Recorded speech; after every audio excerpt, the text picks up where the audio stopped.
News nation में हूं पिनास त्यागी और बैटल ऑफ बंगाल की बात करते हैं, जो यकीनन एक चुनावी युद्ध से ज्यादा एक युद्ध में तब्दील हो गई है। जिस तरह का रक्त चरित्र बंगाल की राजनीति दिखा रही है, उससे सवाल उठने लगे हैं कि ये वोट की लड़ाई है या फिर एक दूसरे को मरने मारने की। चुनाव की तारीखों का ऐलान नहीं हुआ है, वैसे वैसे चुनावी हिंसा बढ़ती जा रही है। लोग पूछ रहे हैं कि बंगाल में चुनाव हो रहा है या फिर युद्ध। कहीं बंदूकें चल रही हैं, कभी बम बरस रहे हैं। पिछले 2 दिन में ही हिंसा की कई घटनाओं ने बंगाल को हिलाकर रख दिया। टीएमसी और बीजेपी कार्यकर्ताओं के बीच खूनी झड़प लगातार बढ़ती जा रही है। सवाल इस सब के बीच में ये है कि आखिर बंगाल की राजनीति का ये रक्त चरित्र कब थमेगा, कब रुकेगा और राज्य सरकार कर क्या रही है। राज्य सरकार की तरफ से, मुख्यमंत्री की तरफ से भी उकसाऊ बयान आते हैं। ऐसे बयान आते हैं जिसमें अड्डा चड्डा तमाम भाषाएं जो हैं उनकी मर्यादा लांघ दी जाती है, जिसमें कहा जाता है कि गोली मारो। तो आप सोच के देखिए, अगर सत्तारूढ़ पार्टी के नेता, उनके मंत्री, उनके मुख्यमंत्री अगर इस तरह के बयान देंगे तो फिर क्या उम्मीद की जाए, राज्य में कानून व्यवस्था कैसी रहेगी और किस हद तक कायम रहेगी। ऐसा लग रहा है कि खुले हाथ दे दिए गए हैं कार्यकर्ताओं को और पुलिस मूक दर्शक बनकर बैठी हुई है कि हाँ, जिसका जो मन आए वो करे। बंगाल के इस रक्त चरित्र में, इस लोकतंत्र के पर्व को उन्होंने जंगी जुनून बना दिया है। बंगाल के चुनाव में सब चल रहा है, पत्थर चल रहे हैं, जुबानी तीर चल रहे हैं, बात गोली मारने और हाथ काटने की धमकियों तक आ गई है। हमारे साथ हमारे खास मेहमान इस वक्त जुड़ेंगे, उनसे बात करेंगे, चर्चा करेंगे कि आखिर बंगाल की राजनीति किस ओर जा रही है। लेकिन सबसे पहले ये रिपोर्ट देखिए।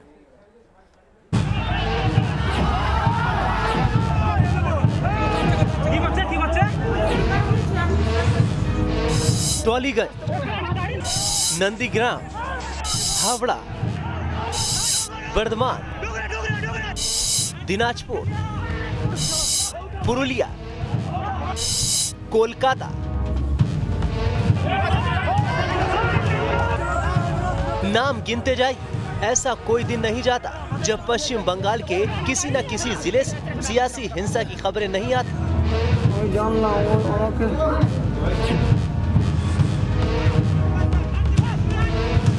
ये हिंसा और हंगामा दक्षिण दिनाजपुर इलाके में हो रहा है। यहाँ 2 टीएमसी कार्यकर्ताओं की अज्ञात लोगों ने गोली मारकर हत्या कर दी, जिससे अफरा तफरी मच गई। टीएमसी इसके लिए बीजेपी को जिम्मेदार बता रही है।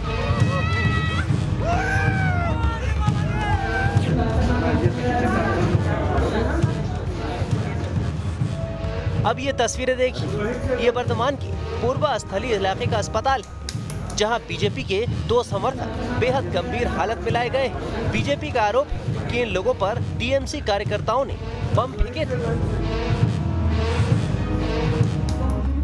ममता बनर्जी के चुनाव मैदान में उतरने की घोषणा के बाद नंदीग्राम में न केवल सियासी सरगर्मी बल्कि सियासी हिंसा भी बढ़ती नजर आ रही है। यहाँ ये टकराव टीएमसी बीजेपी कार्यकर्ताओं के बीच हो रहा है। नंदीग्राम में शुभेंदु अधिकारी की रैली से पहले जो हिंसा हुई, उसके लिए बीजेपी टीएमसी पर आरोप लगा रही है।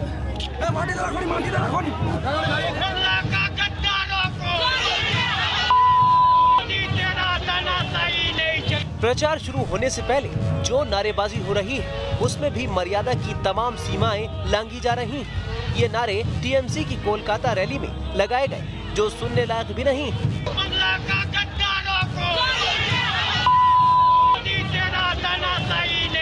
बदरंग प्रचार और हिंसा की इन खबरों के बीच नेता भाषा की मर्यादा को भी तार तार करते नजर आ रहे हैं। बीजेपी को टीएमसी लगातार बाहरी शक्ति बता रही है, जिस पर राज्यपाल भी ऐतराज जता चुके हैं। लेकिन इस बार प्रचार में कश्मीर और पाकिस्तान की भी एंट्री हो गई। एक टाइम का आवाज था पाकिस्तान, दूध चाहो तो खीर देंगे, कश्मीर चाहो तो चीर देंगे। और आवाज आज कोना से उठ रहे हैं। सुनो बीजेपी वालों, दूध मांगो तो खीर देंगे, अगर बंगाल मांगो तो चीर देंगे। मदन मित्रा यही नहीं रुके। उन्होंने नंदीग्राम से ममता बनर्जी को 50,000 वोटों से हराने की चुनौती देने पर बीजेपी नेता शुभेंदु अधिकारी पर पलटवार किया और कहा कि अगर ममता बनर्जी 1 लाख से कम वोटों से जीती तो वो अपना हाथ कटवा लेंगे। कल के शुभेंदु अधिकारी बोले जे नंदीग्रामे যদি মমতা বন্দ্যোপাধ্যায়কে 50,000 ভোটে না হারাতে পারি তাহলে রাজনীতি ছেড়ে দেবো। তার উত্তর দিতে আমি যাচ্ছি খেজুরি। যদি 1 লক্ষ ভোটে মমতা বন্দ্যোপাধ্যায় জিততে না পারে আমরা হাতের পাঞ্জা কেটে দেবো আর জীবনে ঝান্ডা ধরবো। मदन मित्रा के बयानों पर बीजेपी भी कहां चुप रहने वाली थी। बीजेपी नेताओं का दावा है कि मई आते आते मदन मित्रा की हाथ कटाने की हसरत जरूर पूरी कर देंगे। बंगाल के लोगों ने तय कर लिया, युवा समाज ने, और बहुत जल्द इन लोगों को मई महीने में इन लोगों को इनका जवाब दिया जाएगा। और रही बात हाथ काट लेने की, तो प्लास्टर अभी से तैयार रखें, हाथ तो कटवाना ही पड़ेगा। चुनावी हिंसा और तीखी बयानबाजी के बीच पश्चिम बंगाल में अब महापुरुषों की मूर्तियों से छेड़छाड़ की तस्वीरें आ रही हैं। ये चौंकाने वाली तस्वीरें वर्धमान के एक सरकारी स्कूल से सामने आई। यहाँ कुछ शरारती तत्वों ने स्वामी विवेकानंद, नेताजी सुभाष चंद्र बोस और गुरुदेव रविंद्रनाथ टैगोर की मूर्तियां तोड़ दी। इस सिलसिले में बीजेपी ने टीएमसी के खिलाफ पुलिस में शिकायत दर्ज कराई। इस बीच खबर है कि 23 जनवरी को पीएम मोदी कोलकाता जाएंगे। प्रधानमंत्री यहां नेताजी सुभाष चंद्र बोस की जयंती पर आयोजित प्रदर्शनी का उद्घाटन करेंगे। बीजेपी नेताजी की जयंती को पराक्रम दिवस के रूप में मनाने का ऐलान कर चुकी है। ममता बनर्जी ने इस पर भी तंज कसा है। Team news nation. हमारे साथ बीजेपी नेता प्रियंका टिब्रवाल जुड़ चुके हैं और बादल देवनाथ टीएमसी नेता जुड़ चुके हैं। विद्यानाथ झा कोलकाता से हमारे साथ हैं। सबसे पहले मेरा सवाल बादल देवनाथ जी आपसे है, क्योंकि आप सत्तारूढ़ पार्टी से ताल्लुक रखते हैं। जिस तरह से कहीं पत्थर मारे जा रहे हैं, कहीं बम फट रहे हैं, गोलियां चल रही हैं, पश्चिम बंगाल की कानून व्यवस्था कहां है? राजनीतिक हिंसा के नाम पर जो कुछ वहां पर हो रहा है, क्या वो लॉ एंड ऑर्डर फेलियर नहीं माना जाए? क्या टीएमसी की रैलियों में जब ये नारे लगते हैं कि बंगाल मांगोगे तो चीर देंगे और गोली मारो, वो सही है? मैडम, पहले तो आपको खुशी का बात है, आप डेवलपमेंट की बात नहीं किया, लॉ एंड ऑर्डर की बात किया। क्योंकि वही सेंट्रल गवर्नमेंट ने हर दिन और 5 साल से और 9.5 साल से पूरे देश में जितना सीएम है सबसे ज्यादा ममता बनर्जी अच्छा काम किया। खुद ममता बनर्जी ने नंबर 1 काम किया। मैं आपसे जो पूछ रही हूँ, मैंने आपसे कहा ना, ठीक है आपकी बात मान ली, ममता बनर्जी दी बेस्ट, उन्होंने सबसे अच्छा काम किया, लेकिन बंगाल में जो कुछ हो रहा है वो सही है? उस पर जवाब दीजिए आप मुझे। मैडम सुन लीजिए, मैडम सुन लीजिए, थोड़ा धैर्य रखिए, संयम रखिए। और बात है देखिए, दिलीप घोष हर दिन कुछ ना कुछ कहते।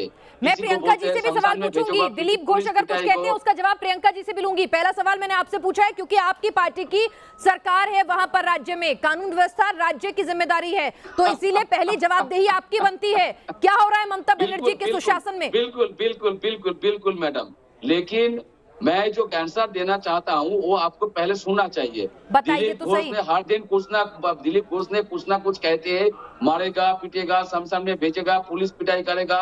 और यहाँ का एक राज्यपाल है, उसको हम लोग पद्मपाल कहते हैं, वो कमल हो गया है, वो टीएमसी के भाजपा के मुखपत्र बन गए है, प्रवक्ता बन गए। वो हर दिन कुछ ना कुछ कहते, कुछ ना कुछ हिंसा फैलाते हैं, राज्यपाल के काम हो गया।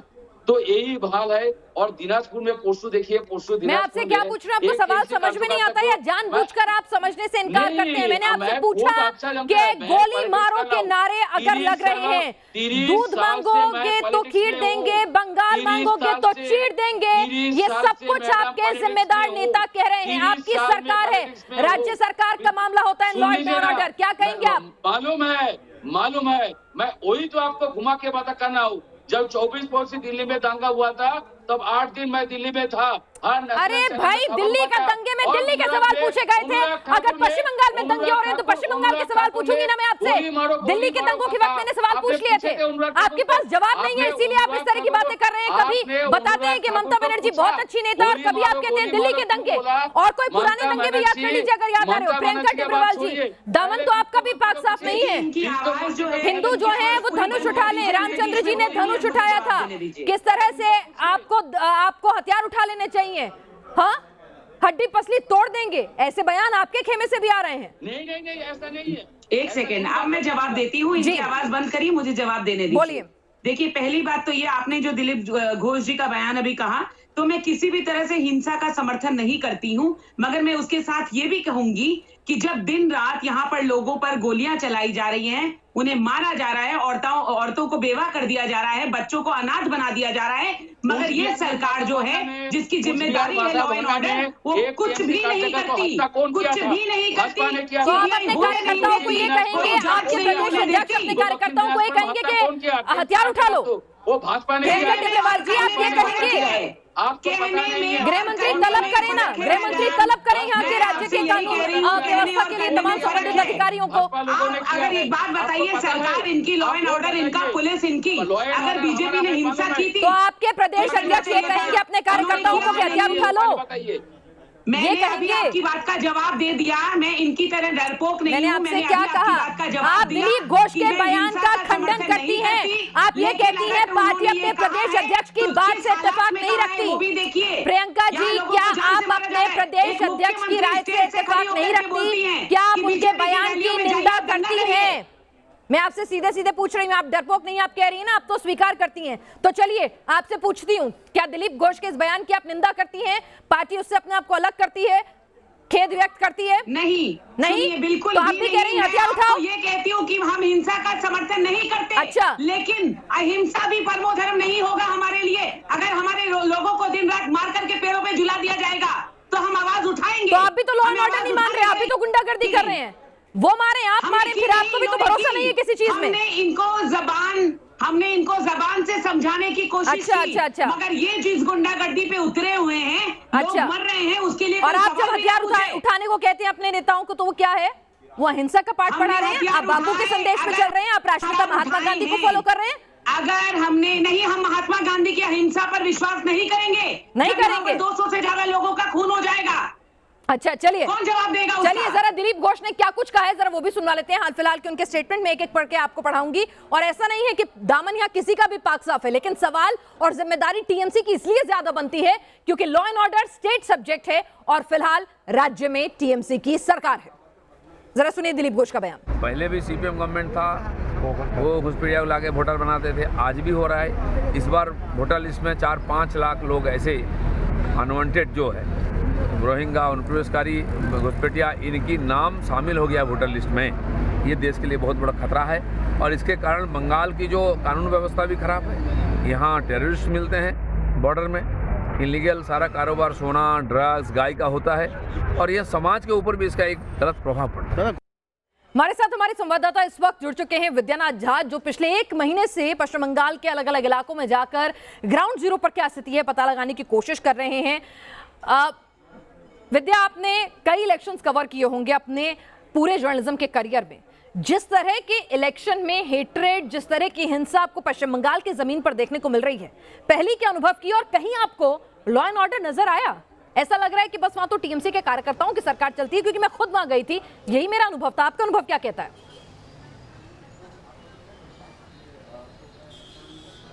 देखिए पिनास, मैं पिछले लगभग 1 महीना हो गया है जब मैं घूम रहा हूं पश्चिम बंगाल में, और जिन इलाकों में हिंसा की खबर आज हमने दिखाई है, दरअसल वो बेहद संवेदनशील इलाके हैं। मालदा, मुर्शिदाबाद और ये जो इलाके हैं, इसके आसपास के इलाके बहुत संवेदनशील इलाके हैं। लेकिन एक बड़ी बात यह है कि इन इलाकों में ही नहीं बल्कि पूरे पश्चिम बंगाल में जब भी आप राजनीति पर बात करेंगे तो लोग इस तरीके से बात करते हैं कि कभी भी खून खराबा हो जाए। यानी कि बात करते करते लोग इतने एग्रेसिव हो जाते हैं कि हाथापाई की नौबत आ जाती है, खून खराबे की नौबत आ जाती है। और यहाँ पर जिम्मेदारी किसकी बनती है? कानून व्यवस्था को संभालने की जिम्मेदारी बनती है पुलिस की। लेकिन पुलिस आपको तब तक नदारद आएगी नजर वहां से। अब ये छूट किसने दे रखी है पुलिस को? और पुलिस प्रशासन आखिर इतना सख्त क्यों नहीं है कि चाहे वो हिंसा करने वाला लेफ्ट का हो, राइट का हो या किसी भी विंग का हो, किसी भी पार्टी का हो और कहीं से भी आता हो, उस पर कार्रवाई क्यों नहीं होती? तो एक तरीके से अगर एक तरफ से छूट दी गई है तो दूसरी तरफ से भी पिनास कोशिश ये होती है कि ईंट का जवाब पत्थर से दिया जाए और मुंह से आग के गोले निकलते हैं। अब जब नेताओं को जब हम सुनते हैं पश्चिम बंगाल में और जिस तरह की बातें वो करते हैं, जिस तरह का भाषण देते हैं, उसके बाद आप सोचिए जो कार्यकर्ता होते हैं, जो समर्थक होते हैं, उनका मनोबल कितना बढ़ता है। अभी तो ये हम कहेंगे कि ट्रेलर है, आने वाले दिनों में शायद इससे बदतर स्थिति हमें मेरे सहयोगी 1 महीने से पश्चिम बंगाल में है, वो कह रहे हैं कि बीजेपी वाला है तो उसे पकड़ के जेल में डालिए, टीएमसी वाला है तो उसे पकड़ के जेल में डालिए। यहाँ तो ऐसा लगता है लॉ एंड ऑर्डर है ही नहीं। क्या कहेंगे आप? हम तो सही गलत की बात ही नहीं कर रहे, किसी भी विंग का हो, कानून तोड़ता है तो जेल में डालिए ना। पुलिस क्या करती है? मैडम प्लीज मैडम, 342 पंचायत है, पंचायत समिति है 342 और 118 म्यूनिसिपैलिटी है और 7 कॉर्पोरेशन है बंगाल में और 294 विधानसभा है और 42 लोकसभा सीट है।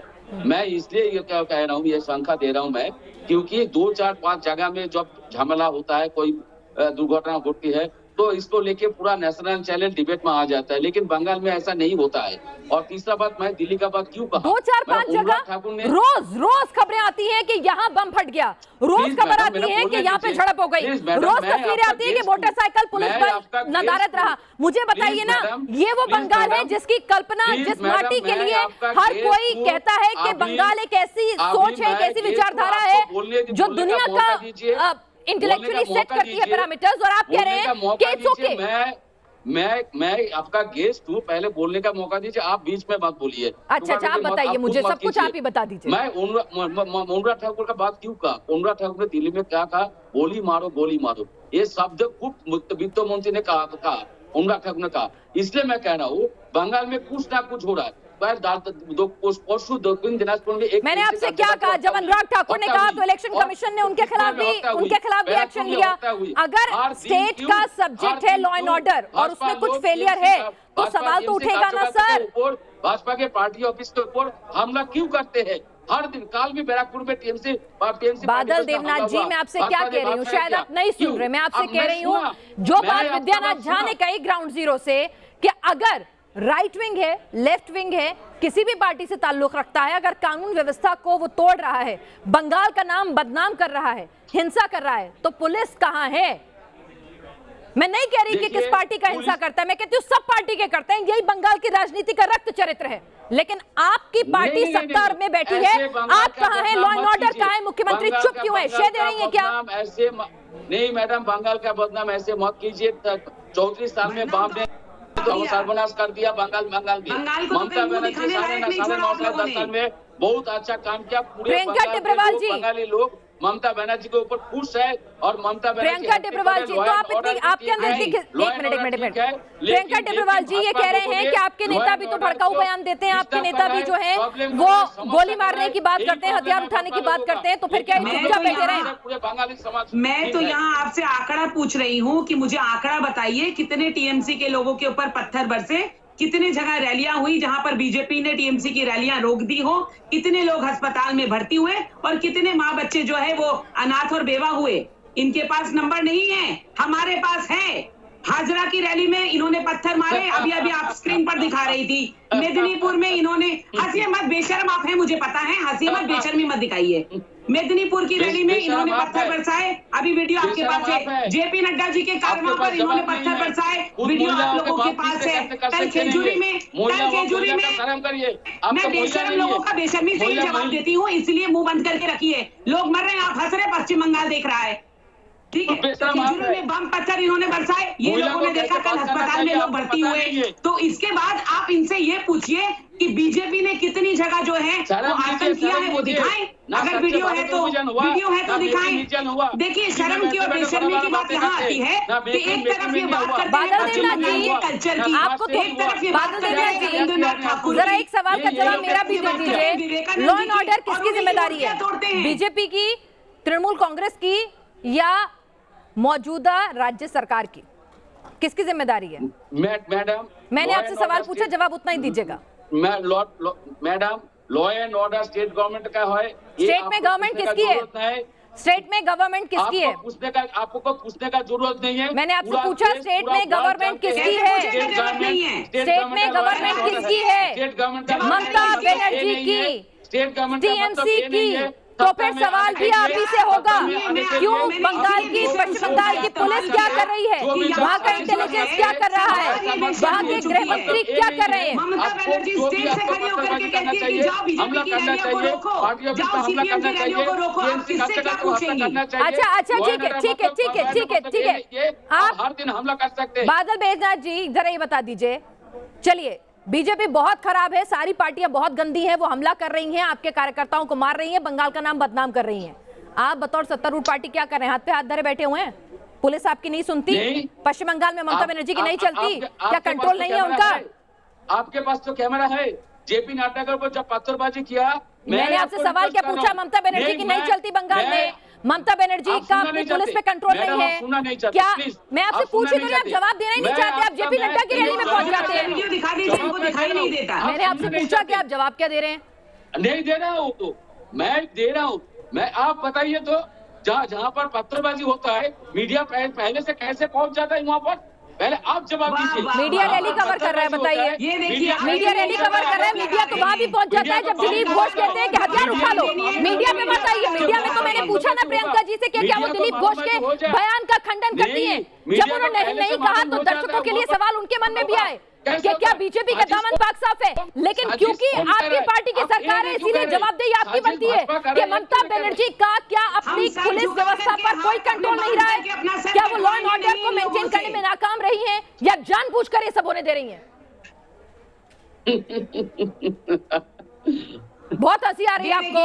बंगाल का नाम बदनाम हो रहा है, रोज वहां पर पत्थर पड़ रहे हैं, बम फट रहे हैं, ऐसा बंगाल चाहते हैं? यही टैगोर की आपके लिए अस्मिता है, यही उनकी विरासत है जिसे आप आगे बढ़ाना चाहते हैं? लोग जानते हैं मैं कैसा हूँ और मैं खुद भोलेनाथ हूँ, जानते हैं। हंसी इसलिए आ रहा है आप जो बोल रहे हैं मेरे प्रश्नों कर रहे हैं, लोग आप लोगों को हंस रहे हैं। तो आप लोग जो सवाल कर रहे हैं ये नहीं पूछ रहे हैं, देखिए बेशर्मी, देखिए कौन कर रहा है, साजिश कौन ये कर रहा है? सरकार बेशर्म है। साजिश रोकने का काम किसका है? ठीक है, मैंने कहा बीजेपी बहुत घटिया साजिश कर भी रही है तो रोकने का काम किसका है सर? लॉ एंड ऑर्डर तो आपके अधीन आता है, इंटेलिजेंस आपके पास भी है, रोकिए ना। बिल्कुल लॉ एंड ऑर्डर पर्दाफाश कीजिए इनका। बिल्कुल लॉ एंड ऑर्डर हमारा है। अरेस्ट नहीं हो रहा है मैडम, अरेस्ट नहीं हो रहा है। मैंने हर चरण में जितने बार दावे के साथ कहा, बताइए कहा हुआ 10 मिनट के अंदर मैं अरेस्ट कराऊंगा। चलिए, दर्शकों के सामने मैंने दोनों पक्ष रखने की कोशिश की, जहां लॉ एंड ऑर्डर के मुद्दे पर लॉ एंड ऑर्डर के मुद्दे पर तृणमूल कांग्रेस के पास क्या जवाब था दर्शकों ने सुना। और जब मैंने प्रियंका जी से कहा क्या वो अपने नेताओं के, अपने पार्टी अध्यक्ष के ऐसे बयान जिसमें वो हिंसा को भड़काने की बात करती हैं उसका खंडन करती हैं, तो उन्होंने भी उसका खंडन नहीं किया। तो बंगाल के रक्त चरित्र में दोनों पार्टियों का चरित्र आपके सामने हमने रख दिया है। आप लोग इस चर्चा में शामिल हुए, आपका बहुत बहुत शुक्रिया। बैटल ऑफ बंगाल में फिलहाल के लिए इतना ही।